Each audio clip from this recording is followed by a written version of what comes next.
sa tindahan ni Aling Maret. Stick o na lang.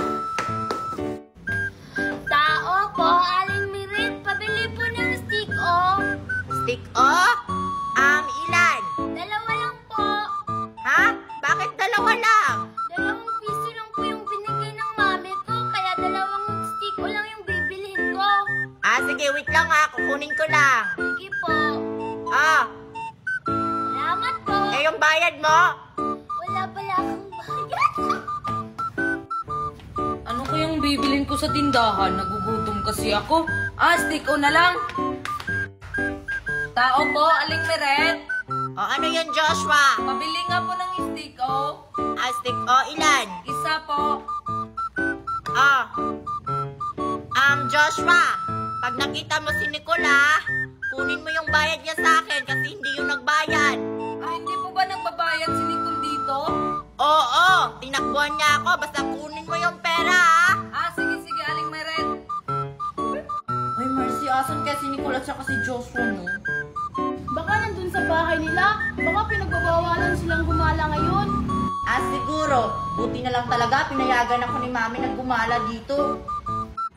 Nicole. Asan kaya si Nicole ngayon? Baka nandun sa tambayan. Puntahan ko nga. Nauto ko na naman si Aling Maret. Bahala na. Si Mami na lang yung magbayad nun. Si Sophia ba yun? Si Sophia nga. Tanungin ko nga siya kung nakita ba niya si Nicole. Sophia, nakita mo ba si Nicole? Hindi Joshua. Bakit? Alam mo kasi, Sophia, si Nicole, hindi nagbayad dun sa tindahan ni Aling Maret. Hala, totoo? Hindi nagbabayad si Nicole? Oo, kaya nga hinahanap ko siya dahil sisingilin ko siya. Sige. Hanapin mo na lang. Magtatambay muna ako dito. Sige. Asan kaya ngayon si Nicole?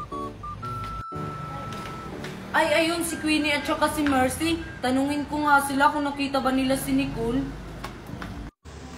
Queenie, Mercy, galing ba si Nicole dito sa tambayan? Hindi, Joshua. Kami lang dalawa ni Mercy dito nagtatambay kanina pa. Pinaantay na nga namin kayo. Nasaan kaya si Nicole ngayon? Bakit wala siya dito sa tambayan natin?